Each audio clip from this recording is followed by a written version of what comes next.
Hello, all you sexy things. Yeah, you know that's right. Welcome back to the special holiday seasonal series of Red Movierama.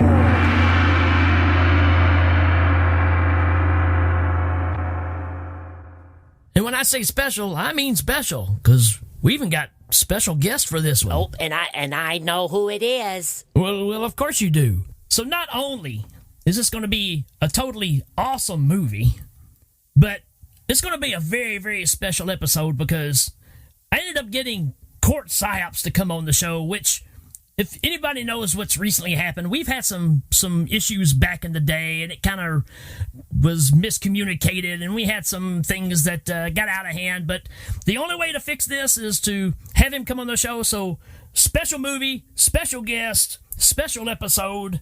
Ladies and gentlemen, my friend, my enemy, my partner, Cort Psyops. What's up, man? Hello, and welcome to Rad Movierama Guest Spot.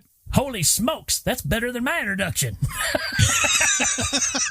Yes, this is the voice of one Cort Psyops, one very hot-tempered gentleman who will not take the slightest slight without holding a grudge for eternity. But as well got a hold of me. We hashed it out, and I think we're going to be good now. We're talking Re-Animator. All we really need to do is just, get drunk and listen to the Ramones, and I'm sure it'll repair it. So, yeah, we decided to get together and not necessarily bury the hatchet, but bury the shovel, if you're a fan of this movie. And we're going to have an absolute blast with this one. And in order to tell us about the ins and outs of this movie, take it away, Rick. Re-Animator is a 1985 horror comedy movie directed by Stuart Gordon, loosely based on the H.P. Lovecraft's classic horror tale. Herbert West is a young scientist who has a good head on his shoulders and another one on the lab table in front of him. Starring Jeffrey Combs as Herbert West, Bruce Abbott as Dan Kane, Barbara Crampton as Megan Halsey, David Gale as Dr. Carl Hill, and Robert Sampson as Dean Halsey. And there's also the director's wife and an Arnold Schwarzenegger stunt double. Back to you guys. All right, Cort, what do you say? Let's get into this thing. Oh, absolutely. I can't wait to talk about this flick. All right. So, hey, before we get started, how about this? When's the first time you saw this movie? New Year's Eve, when I had just turned 12. My girlfriend at the time's father rented this for everyone to watch on New Year's Eve, not realizing what was going to be happening in it. And Yeah. I may not have kept the girlfriend, but I kept this movie in my heart. You know what I'm saying? Well, your status of coolness just went way up because you had a girlfriend when you were 12. That's pretty awesome. My first girlfriend, my first kiss, my first love, and she destroyed me, and she's the reason I hate blondes. So, yeah. Okay. Yeah. I'm oversharing. I'm sorry. There's so many people here. It makes me nervous. They're not paying any attention, trust me. Good. So, yeah, kind of the same story, except there was no girl involved, but I was right at 15, saw this movie, was absolutely blown away, grabbed the VHS tape of it, and ran to my neighbor's house instantly and said, "You got to see this." Every poster, every cover art where it's the Herbert West has a great head on his shoulders and another one in a pan on his desk. It's just so amazing. Yeah. So, let's jump into this, man. So, we start off in a hospital in Switzerland. We're standing outside of a door, and you hear a guy screaming, and the cops show up. And when they get in there, we see a guy named Herbert West, and he's holding down a guy named Dr. Grouper, and he's laying on the ground, and he's, convulsing, and he jumps up, and blood's, coming out his mouth, and then his head turns, beet red, and it's going to explode. And then his eyes pop out of his head, man. What a great effect. That looks so good. And that's the opening of the flick. And of course, he dies, and then they say, "Oh, you killed him." And Herbert says, "No, I gave him life."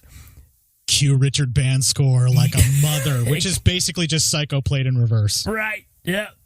And I've got it. It's one of my favorite opening credits to any movie ever. I can sit there and just eat popcorn and just watch the opening credits, and I'm just happy. Yeah, the really weird, like, 80s vibrant neon, like, Dayglow type colors that they do with these old school anatomical drawings from medical journals and stuff, and how it moves around to the music and bounces. It's so cool. It's such a great idea. So after those credits, we go to an American hospital. We meet Dan Kane, not Dean Kane, not Superman, but Dan Kane. And he's performing CPR on a lady who's flatlining, and there's a whole team of doctors there. They're trying to resuscitate the lady, and the doctor finally says, that's it, there's nothing else we can do. But Dan doesn't give up. He just keeps on performing CPR on her, and then the doctor just says, hey, you need to knock it off. So he didn't want to give up on her. This whole hospital sequence where Dan's not wanting to give up, it sets up Dan's character of not accepting the fact that death is the end and not wanting to lose a single patient, which you can't be a doctor and do. But I also wanted to point out this whole entire ER sequence, Carolyn Purdy is the doctor who is trying to talk him out of it and just accept the death. That's Stuart Gordon's wife in real life. Yeah. Also, one other really cool fact, Stuart Gordon and his theatrical troupe were involved in creating the play called ER, which would eventually get developed into the TV series. And a lot of the actors that were involved in that and the connections that they've had from doing that medical-based, ER-based drama, which was ER, in the theater, got them access to this type of equipment much easier because they were basically using some of that same stuff from that set. Yeah. And also, I heard that just because of that situation, too, they got a lot of better background on, like, special effects for, like, blood pooling up in certain part of the bodies and stuff. So they had a lot of insight on what this stuff really looks like. And, the lividity of the dead that are just laying there, how it pulls up and turns purple. Everything is so accurate to medical fact that it is not only disturbing and gross, but it just adds another layer that you don't get in a lot of the other zombie films, because a lot of the people are making guesses at it, outside from the folks that, like when Tom Savini's on set, because he's seen a lot of it. Yeah. But this is one of the first ones that did that, man. But not to be fooled, we're going to say that everything's accurate in this movie, because it's going to get crazy. It's a comedy and sci-fi movie more than anything else, with a whole bunch of elements of horror thrown in over time. Yeah. So we kind of get the everyday life of an orderly, the typical day at the hospital where you're pushing bodies into the meat locker and you're watching a guy using a freaking laser to burn a hole in a cadaver skull and run a foot-long Q-tip down in it, man, to get samples. Why was that laser whirling like a fucking dental drill? That's what I don't understand. I don't know, but I love it. I was like, I want one of those. It was cool, yeah. And it seems at this point that the morgue is the place to hang out, because out of nowhere we meet Dean Halsey. He's pretty much in charge of the hospital, and he's Dean Halsey. There you go. This is a teaching hospital for Miskatonic University, or whatever university, which should be Miskatonic from the books. Right. Or from, I should say, the H.P. Lovecraft story, because it was printed in a magazine.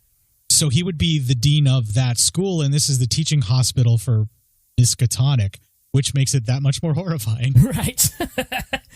So he introduces Dan to Herbert West, who just magically pops up in the corner. And so now we're getting to meet Dan and Herbert together, because, again, it's just the cool place to be. That's where I like to hang out. I mean, it may seem like it's always dead in there, but that's how I prefer it. It's always kind of cool, though. It's a great place to chill out, because there's not a lot of people around, and you can just go about your business, and it's dead in there. Well, what the heck, since we're already here, let's go ahead and meet all the other characters in this movie, because all of a sudden we meet Dr. Carl Hill. He's the top brain surgeon and the proprietor to the hospital, and Herbert walks up to him and says, yeah, I know Dr. Carl's work very well, and he pretty much just tells him it's just a bunch of garbage. Herbert West comes out of the corner throwing shade like a mother at that doctor. He basically accuses him of plagiarism and then says that all the ideas that he stole are the bad ideas that have already been disproven, so what's the point of even going after him for it?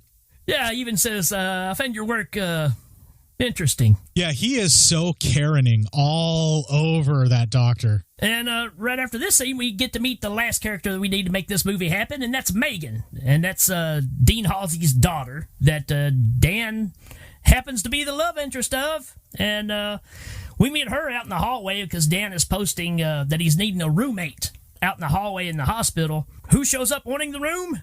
You got it.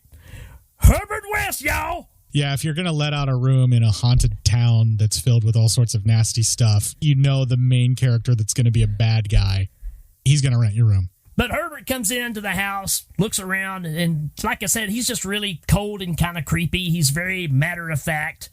And he loves that the place has a basement that he can use for his studies. So he's totally interested, pulls out a wad of cash, hands it to Dan, and Megan really doesn't like it at all. But you know what?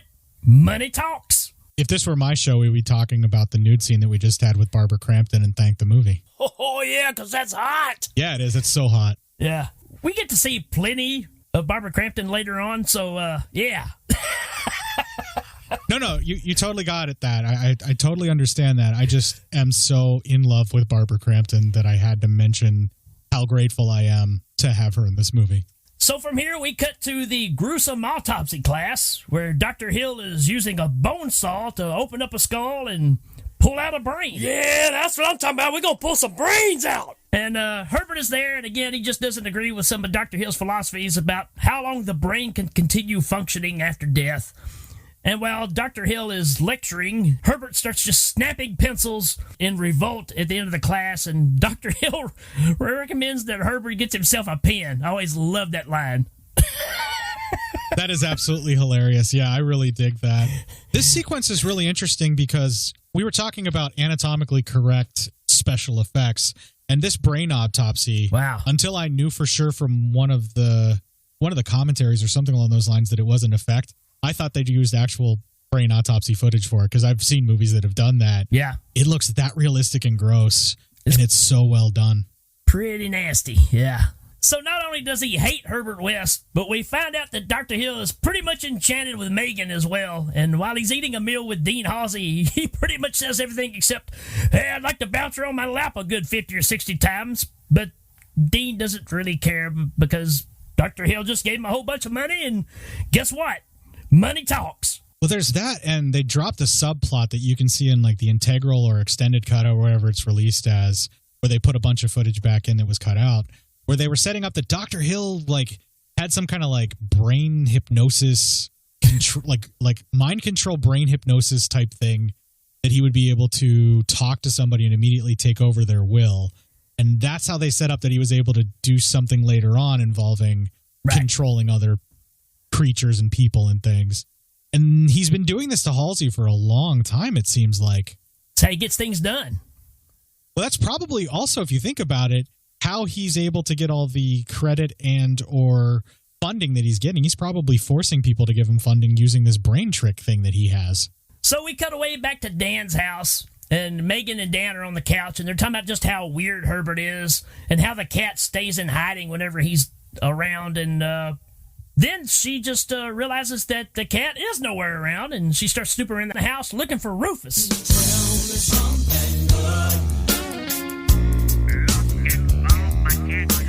Tell me where's my kitty? Yeah. Tell me something good. Tell me, baby.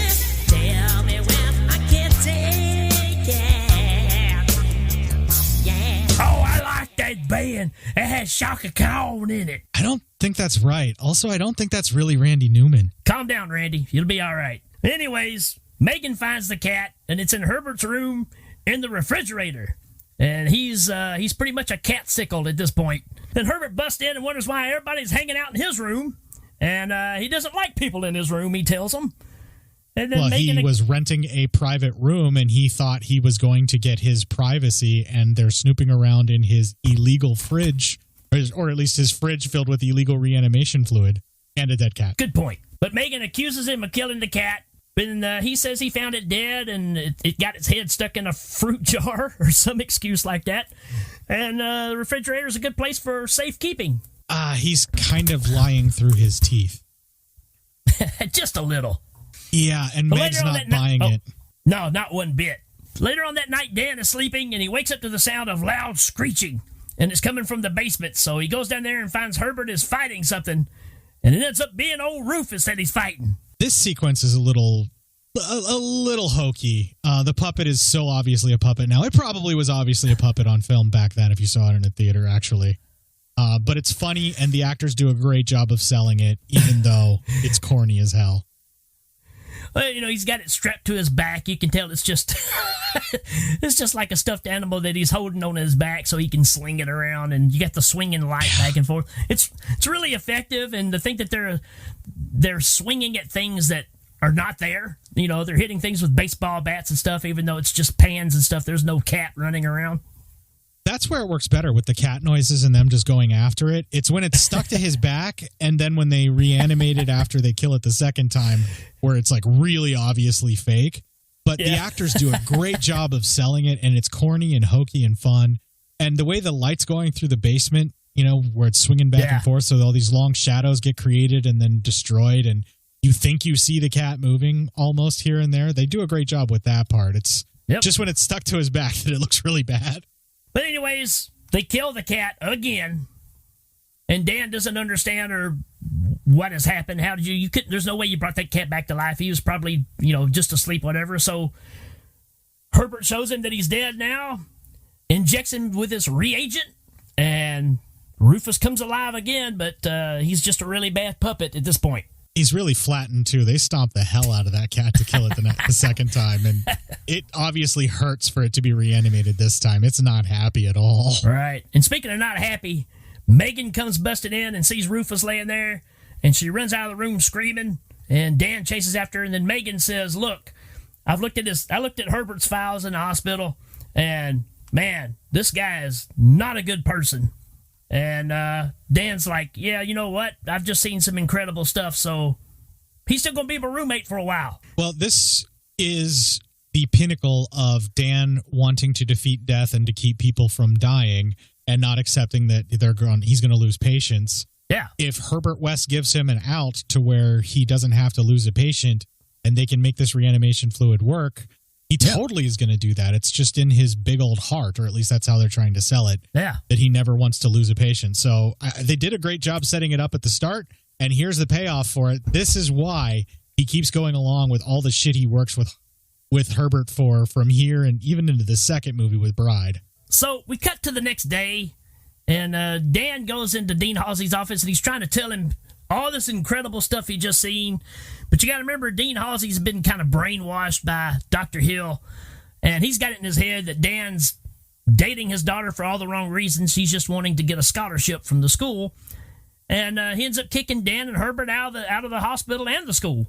But that doesn't really stop those two, because they've still got bigger plans. I guess they figured out if we go in here and we can show that this stuff works, then they'll keep us in the school, I guess. Well, they have to have some kind of a point of no return for them to go this far overboard and decide to do what they're about to do. Yeah, overboard. That's a slight word for that. Because they sneak into the morgue and they find the perfect specimen to try to bring back.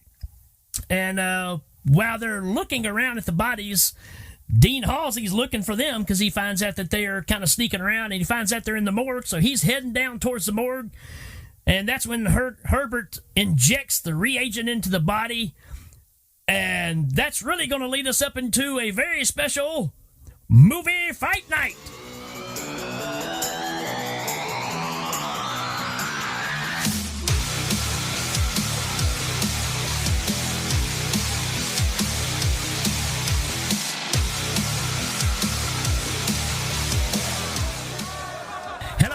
And welcome back to Movie Fight Night. I'm your host, Doc Egan, and we have an incredible matchup for you this evening. Unfortunately, my regular co-host, Jimmy the Claw, couldn't be with us today. He had a very unfortunate accident yesterday at Taco Bell, but I'm sure he'll be bouncing back in action really soon. So to fill that gap, we have a special guest announcer who's made quite a name for himself, winner of 3 Spendy Awards. Please make welcome Cort. How's it going, Cort? I in no way was already here in the morgue for nefarious reasons. I totally came to fill in as your special guest announcer and color commentator. I'm doing excellent, and I'm chilling out. It's kind of dead in here tonight, though. Yes, it is. Well, we are glad to have you, and I do have to say this is another unusual setting. It's kind of the trend that happens here. We're down here in Massachusetts at the hospital in the morgue, so I don't really expect much crowd noise. What do you think about that, Cort? It's totally dead in here, as I already said, Doc. And we're just waiting for the bell to ring, and they're off. And the corpse they've injected is jumping off the table, and boys, he a big guy. Maybe they should have picked somebody a little smaller there, Cort. I'm thinking that the perfect specimen may have been a bit bigger than what they were anticipating at first. Perhaps the reanimation fluid pumped him up. Absolutely. He looks like he could be a body double for Arnold Schwarzenegger. Yeah, this guy's totally a stunt double for him. Whoa, and listen to that Charles Band pounding away on that keyboard over there in the corner. I hate to do this to you, Doc, but that's actually Richard Band. Well, Charles Band, Richard Band, doesn't matter. Their band sucks. Oh, just because he plays Psycho backwards, that's not called for. And man, this walking corpse, he's just tossing these boys around like they don't weigh anything. This guy is literally a monster. I'm thinking he could probably curl each of the gentlemen with one arm, no problem. Tossing them both at the same time is nothing. I think you're absolutely right, Cort. And here comes Dean Halsey. He looks really pissed. And he's just yelling through the door, Cort. You think he would just use the handle? Is the door locked, or is he just that dense? I have no idea, Doc. It's unbelievable. Now we have Dan with his back to the door trying to get out, and Dean Halsey on the other side of the door trying to get in. Oh, and Zombie Schwarzenegger runs to the door with both fists to kill Dan, but Dan moves out of the way. The door flies off its hinges and lands right on top of Dean Halsey. Oh, that's going to ruin his momentum. Oh, it sure will, Cort. I don't think the Doc's going to be able to handle this. He's throwing everything he's got at him, including his flappy penis that you wish was still in the shadows. Well, I know that this Doc can handle it. By handle it, do you mean like handle it, or do you mean like put up with it? And Zombie Schwarzenegger climbs on top of the door and tries to make a hamburger patty out of Dean Halsey. Oh, I do believe his brains are getting squished out there. He's not going to have a lot of spitfire left in him after this one. And it seems like Zombie Arnold's forgotten all about our tag team. It's just decided to take all of its rage out on Dean Halsey now. It's really bizarre because the match actually started as a tag team versus a Titan, and now their manager is interfering, and now he wants to take out the manager? He's really upset about that. He sure is. He picks him up and holds him against the wall like a small child, but Dean is trying to fight back. And Dean, for some reason, puts his fingers in the zombie's mouth, and that's not a good idea. He just bit his fingers right off, Cort. That's grotesque, but also quite arousing. Yeah. Sorry, you'll have to take that part out. Okay, and now the zombie commando takes Dean Halsey and throws him against the wall on the other side of the room. Now that's some crazy reanimated strength for you there, Cort. I gotta say, I don't think Dean Halsey's gonna walk away from this alive. If he does, he ain't gonna be right for the rest of the movie. I think you're correct. Dean Halsey's completely out of it. The lights are fading, but the corpse is still not satisfied and still just taking his rage out on him. This is grotesque. The man's already dead. Just let him be. Oh, here comes Dan and Herbert looking pretty shaken at what's happening. Dean Halsey has to be dead by now. I don't know what they're gonna do to save him. This is grotesque. It's grotesque. Yeah, they've got to come up with a plan here. Dan proceeds to give some axe chops across the back of the big beast, and he acts like he don't even feel it at all. They're bouncing off that dense muscle in such a way that I find quite sexy. Okay. And here comes Herbert West, though. He's got a plan. He's swept out the old bone saw. This could get messy, Cort. This is the kind of mess I can get behind, Doc. This is why I hang out in the morgue. He's pulling the big man back, and Herbert rams the bone saw through the guy's back, and it comes out in front of his chest, leaving the man wholehearted, or a hole where his heart used to be. That fight ended with a brutal punch through the chest. Well, wait just a minute, though. It's not over yet. Dan and Herbert grab Dean Halsey, what's left of him, and they throw him up on a gurney. And it looks like they're going to inject him as well. Not a good idea, Cort. This plan is not going to pay off the way that they're expecting. Not at all, Doc. Well, and there you go. His eyes are opening back up. He sure is a bloody mess. This is so a bad choice, Doc. His first reaction is to grab both the guys and pick them up by their necks. like he's gonna do a double power slam on him. These choke slams doubled up. Not even The Undertaker can do that in his later career. Very impressive for Dean Halsey. That's a massive streak. It's got to be that reagent, right? This is giving superhuman strength to these reanimated corpses. I'm totally on board with you there, Cort. Well, it looks like more people are showing up. Here comes Megan, and she yells at her dad, who's now a zombie, to put everybody down, and he runs in the corner and cowers down like a baby. It's really amazing the power that Meg's voice has over men. I know it's working for me, Doc. Yada yada. I gotta agree with you, Cort. This is definitely not the Dean Halsey that we know and love, though. Oh, and here comes the security guard. Back from taking a dump and staring at a porno mag. I could party with this dude. Well, we don't have time to party, Cort. I think it's time for us to get out of here because it's getting a little crowded. So I think it's time we grab that bone saw and cut our way out of here. That sounds amazing. Let's do that. Folks, we'll see you next time right here on Movie Fight Night.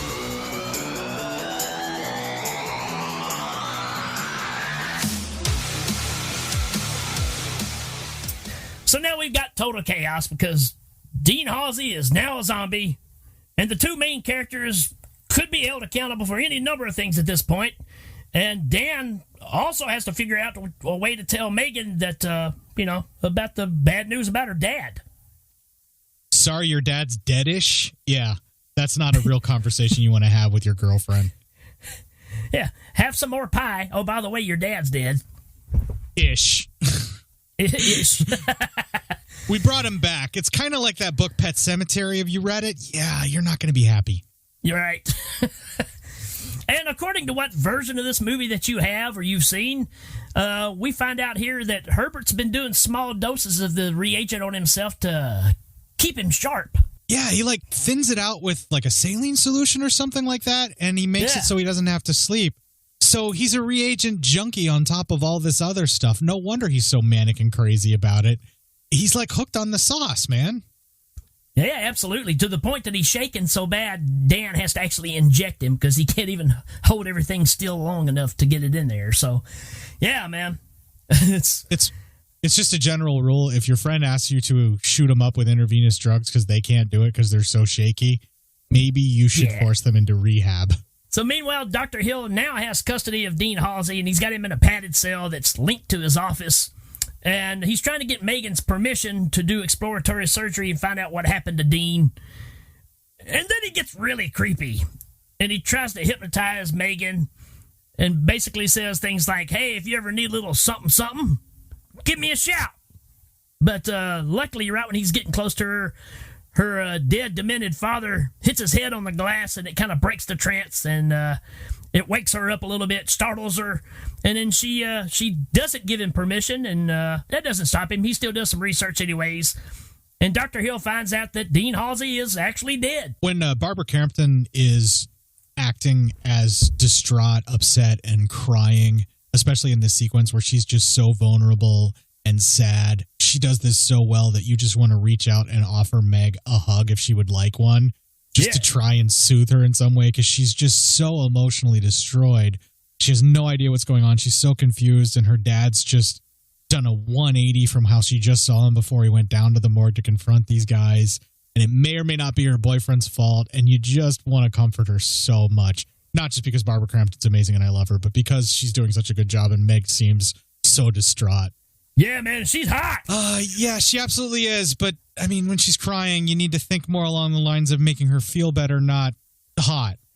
Crying chicks need to feel better. That's hot. I give up. I have to say, man, I really have to hand it to the guy playing Dean Halsey. Because you're talking about somebody that's getting to play a wide spectrum in one movie. Oh, yeah. Everybody's just bringing their A game. For this being a really low budget, just gore fest comedy sci-fi with horror elements sprinkled in like this. I mean, David Gale, who plays Dr. Hill, is ripping up the scenes. Yeah. Robert Sampson just totally goes all over the place. He's playing this super genius kind of Dean guy, real smart, got his great head on his shoulders, and then he just turns into this subhuman, animalistic creature. And the way he bashes his head against the glass in that scene. Yeah. It really makes you think dude, you're going to hurt yourself in real life. Just chill. Don't do that. Yeah, man. He went all out for that role, man. I just going back and rewatching this again, it's like, man, you got to give that guy credit, man, because he's bringing it for sure. Yeah, Robert Sampson really freaking sells it as a reanimated person. The range of emotions that he gives that character, even after he's reanimated, and all of his mental faculties are obviously regressed from being dead and then coming back. Right. And yet he responds to his daughter's fear of him by crying. And whenever he senses his daughter may be in trouble, even though he can't see her in that cell, he still slams his head on the mirror and somehow saves her. Right. So awesome. They did such a good job with that. Absolutely, man. And speaking of flipping the script, this is where Dr. Hill, like I said, he just found out that Dean Halsey's dead. So he makes a trip to Herbert's place, and he just shows up in the basement somehow. I don't know if he knocked on the door or he just walks in the basement, and he doesn't notice him down there. I've always kind of wondered about that. I think that he is all hopped up on the diluted reagent, burning the midnight oil, and that's where Dr. Hill was able to sneak in. Bruce Abbott's, or Dean Cain is, or Dean, yeah, listen to me. Dan Cain is probably off trying to find Meg or console Meg, or, you know, getting drunk to feel better about what he just did. Right. And, or he's asleep. I think maybe Dan is asleep. And Herbert doesn't seem like the type to think about locking a door, hence his private room being entered without any provocation. Yeah. And I'm thinking Dan was still in shock, so he probably didn't think about locking it. Dr. Hill probably just walked in. Just strolled in, man. Yeah, it's implied, or at least I always thought, that he went through the rest of the house and looked around and just kind of spied about the place and everything, and then eventually ended up in the basement because he couldn't find what he was looking for anywhere else. And the movie just shortcuts it by showing him show up in the basement. They should have cut to him like going upstairs and sniffing Dan's sheets. Oh, that's just creepy. But he totally would do that. The rest of this is not creepy, though, huh? Well, the stuff at the end gets really, really creepy, but I want to pretend like he lets go because he is... Well, there's a reason why he... When we get there, we'll talk about it more, but I think he gets more demented once he gets into the state that he ends up in at the end of this scene. Yeah, this is just about to happen because he threatens Herbert to steal all of his ideas, his discoveries as his own. And while Dr. Hill is distracted by looking in a microscope, then Herbert cuts his head off with a shovel. Great effects. It's amazing. This was an awesome... Yeah, the shovel is awesome. Where it cuts the head off, and the way that they have the two stages with it. Yeah. He hits him and knocks him out, and then the next scene you see him actually stuff it down the neck. Yeah. And there's the blood gurgling, and then he pushes to separate it. Oh, so great. It's fantastic, man. There's so many scenes like that. This movie is full of scenes. You can see them several times. They'll take their hands, and their hands would be so covered in goo, blood, and guts, and they'll just sling it. This movie's just nasty. This was one of the very first like splatterpunk, real crazy gore fest flicks. Yeah. This one really pushed the envelope to the point where there was no way that they could release it on like as anything other than unrated.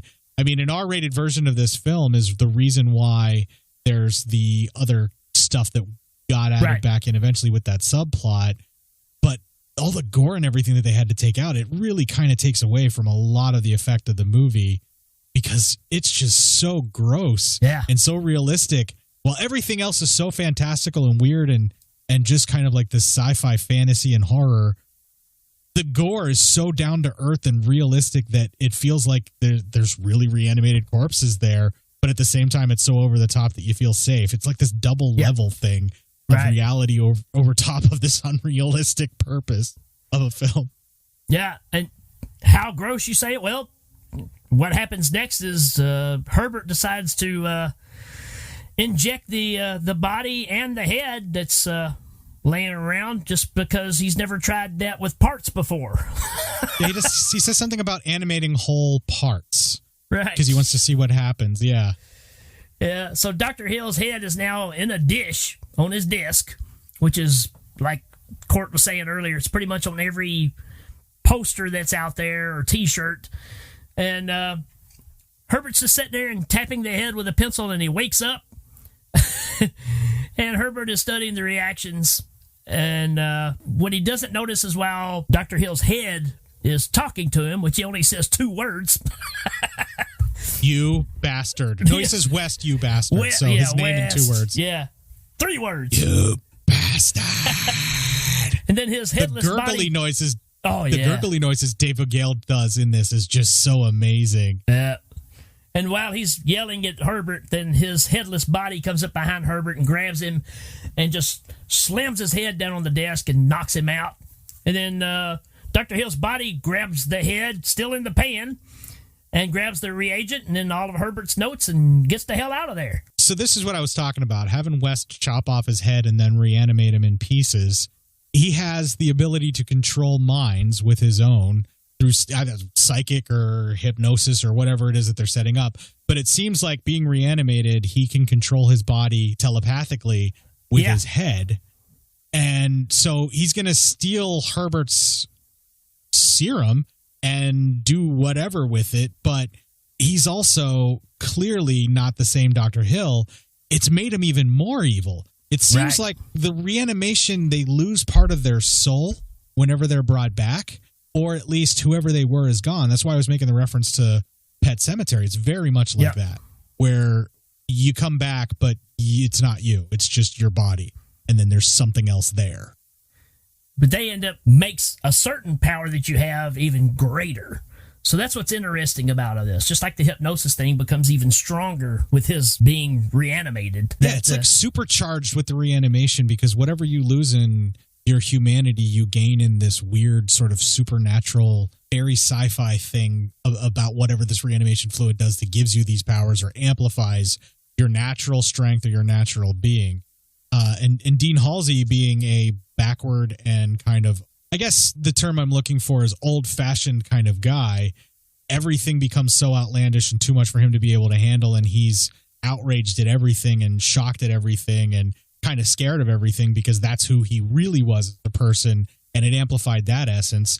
Dr. Hill is a abusive, psychotic sex fiend with mind control abilities that becomes the ultimate headless zombie villain with those same traits amped up to a Nigel Tuffington 11. Oh, absolutely. And you're probably asking yourself, well, where's Dan and Megan during all this? Well, they're sneaking around Dr. Hill's place because Dan has broke the news to Megan, and she wasn't too happy about it. But they go back to do a little more investigating, and they're afraid that Dr. Hill's going to find out what's going on, which we already know that he does.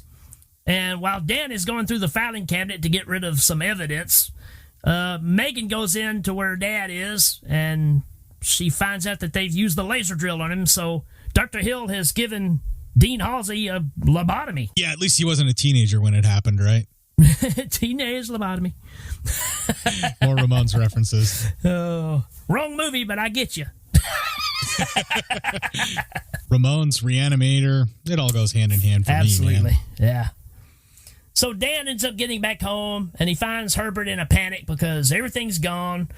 And at the same time, Dr. Hill is getting back to his office, which they were at earlier. So it's like they just missed each other on the highway. They passed each other, I guess. I'm trying to figure out how Dr. Hill drove home. I'm thinking he put his head on the dash and then his body just sat in the seat, right? Turn right. You idiot. I said right. And we do get a lot of comic relief right here with the body stumbling around in his office. And it goes to the little mini fridge and pulls out a bucket of blood, basically a canister of blood, and pours it into the dish that the head is in so it doesn't dry out. I was like, how does it capillary action all of that blood up into the head without the heart pumping it in there? Like, right. You'd have to turn the head upside down and then have the pan like drip it down in. And then I'm like, Cort, this is a movie about reanimated corpses. You're thinking too hard about this. Just push the I believe button and be happy. Exactly. This is where Aswell gets tripped up all the time. It's a movie. And a thumping good one, I'd wager. So Dr. Hill's telepathy skills have gotten a whole lot stronger with the reagent. Now, because he gave Dean Halsey the lobotomy, he sends Dean Halsey out to go get Megan and bring her back to the hospital. While Dean Halsey's out doing that, the doctor is at the hospital at the morgue, and he's building himself a reanimated army with all the dead bodies that are in the morgue. So he's having fun. This gets really weird and creepy really freaking fast. Yeah. He's been doing this surgery and setting all of this up, and he's using his knowledge of the brain as well as his power to create mind controllable zombies. Yeah. And they're all bent to this perverted sick bastard's will. That's what makes it even creepier, because he's rapey and gross. Yeah, he is. And of course, obviously they're all naked, so that adds to the effect as well. Well, that's accurate. That's how they store you in the morgue, man. Not me. That's how they store a dead body at the morgue. Not me. Oh, okay. Let's hope you never have to go to a morgue then. That's the plan. I plan to spontaneously combust. Anyway, go ahead. Hold on. Your plan is to self-cremate out of the blue spontaneously? Absolutely. That's doable, right? Just takes a can of gasoline or something? It's hot. That's hot. It really is. I mean, that's the only way you're going to burn up that well. Anyways, back to the movie before we get too scientific up in here. Dean Halsey brings an unconscious Megan to the morgue, and Dr. Hill's body straps her down to the table and rips her clothes off. And he starts fondling her. Yeah. See, this can't be a thank you movie sequence because this is not consent. There's no consent. Meg does not want any of this. As much as those of us can enjoy seeing Barbara Crampton naked, we can't enjoy this sequence because it's very rapey and gross and makes you feel extremely uncomfortable when you're 12 years old sitting next to your girlfriend. Yeah, I bet. Yeah, the fear boner this was giving me did not impress her. Not because of the stature of it, mostly because she was grossed out that I got turned on by this. Fear boner. So, So if you think that's bothersome, and if that's not weird enough, then the body picks up Dr. Hill's head, and the head starts licking Megan, like, all over her body. Oh, God. Her screaming no as he's doing this and trying to push him away. Yeah, it's quite disturbing. And right when he's about to get to the naughty bits, Herbert West pops in the room. I love that he keeps saying, yes, my love, even though she's screaming no. And he just keeps saying that, and he gets closer and closer. And they get the severed head so close to the crotch. The effects for it are so good. You can't tell where, the actor's body is supposed to be hiding for almost all of this. They do such a great job with the coat and everything. Yeah. And then Herbert comes in just right before a full-fledged assault beyond groping happens. And that's the thing about it is you're so wrapped up in what's going on and just how wrong it is that you don't notice, just like you said, how well they pull off what you're seeing visually. Yeah, it took several watches before I started looking at how they were doing it and trying to figure out the trickery. Yeah. Most of the time, I'm just squirming in my seat, feeling uncomfortable and awful for poor Barbara Crampton and the character of Megan, of course, obviously. What a trooper to do all of that, right? That's kind of what I'm thinking, too. Hey, we're making this little low-budget movie, and we need you to be completely naked, and we're going to force a severed head between your legs. Oh, okay. Right. Yeah, she's totally game for it. She does it. She gives it her all, and she's so good in this movie. But yeah, so Herbert comes in. Come on, man. Who's going to believe a talking head? Get a job in a sideshow. Get a job in a sideshow. I love that line. Oh, man. And what's great is in the sequel, we see he actually did get a job in the sideshow.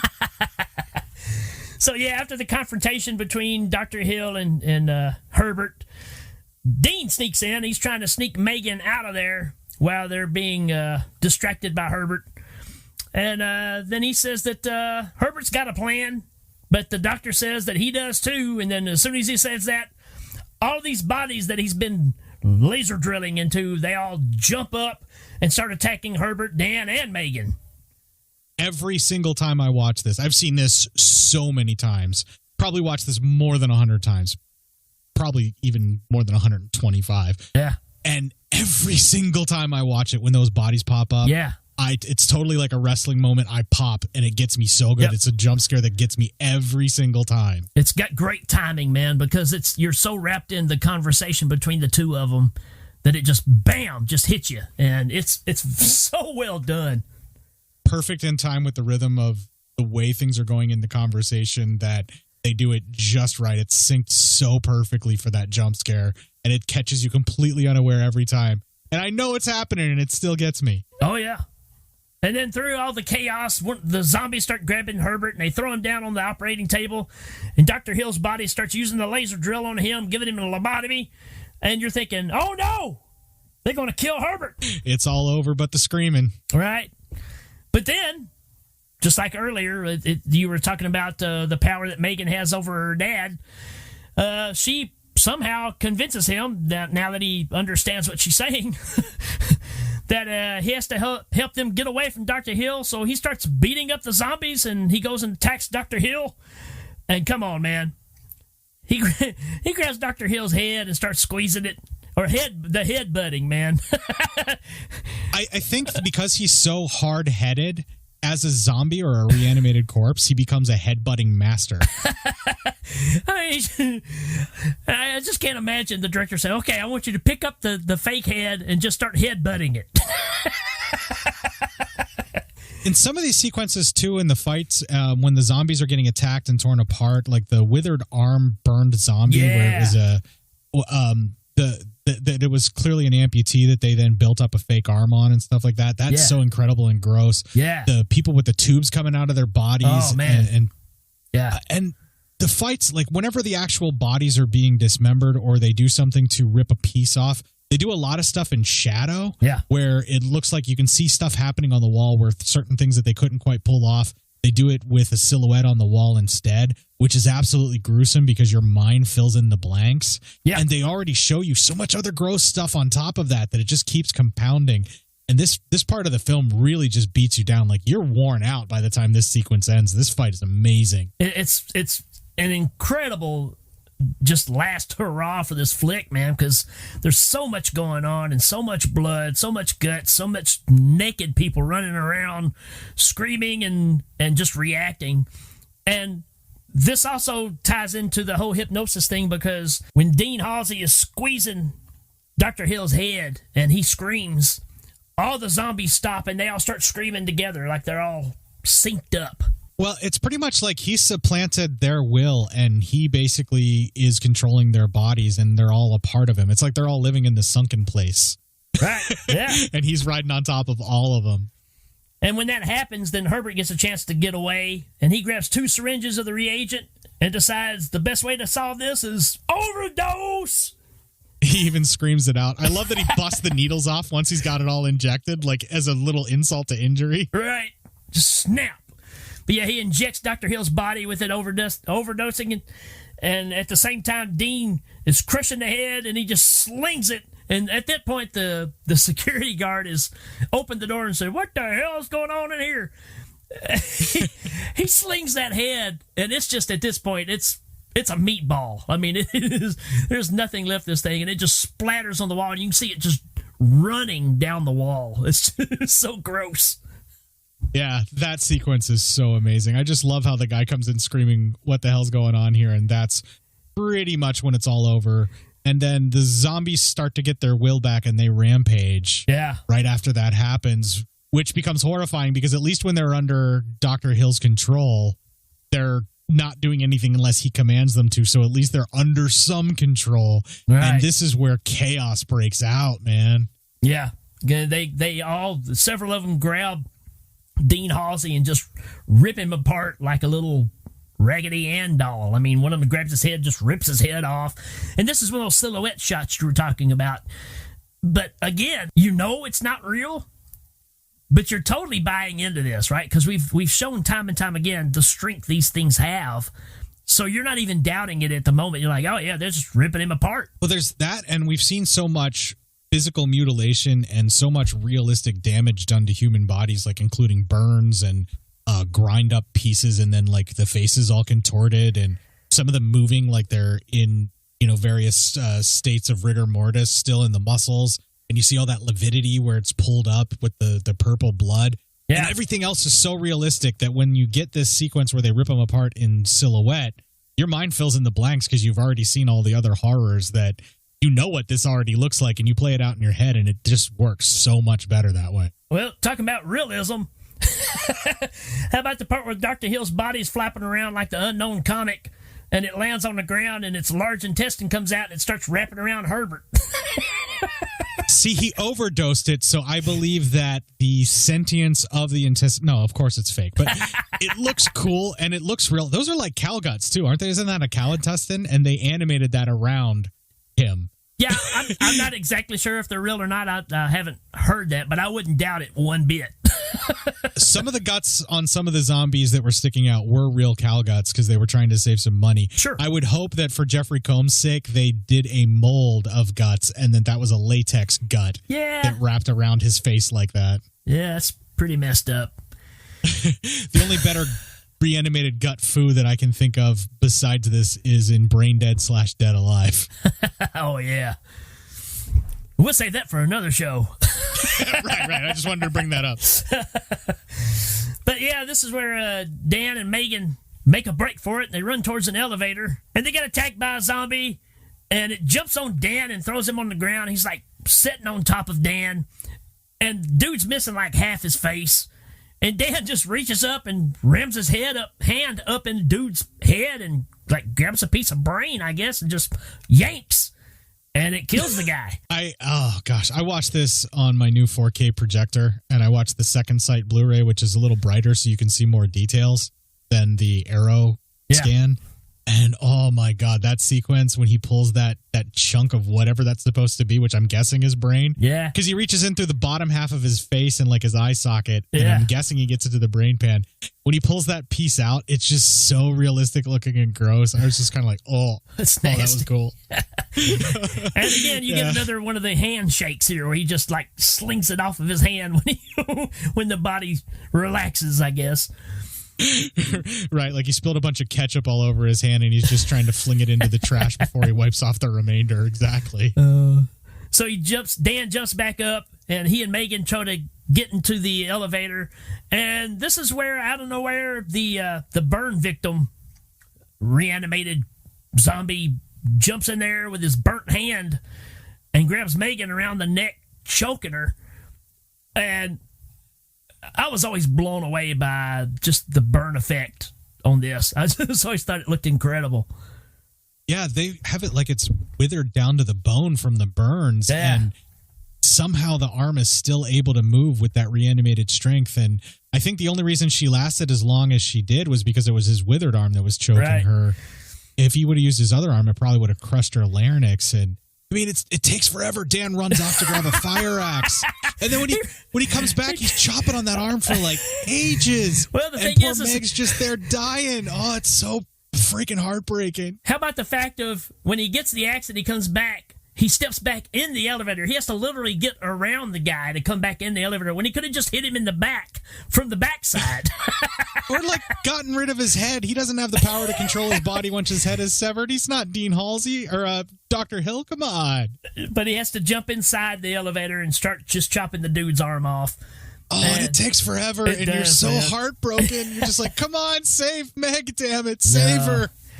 And sure enough, man, she's about out. And I love it when he's looking at her. You got the arm laying there on the floor, and it's still contracting.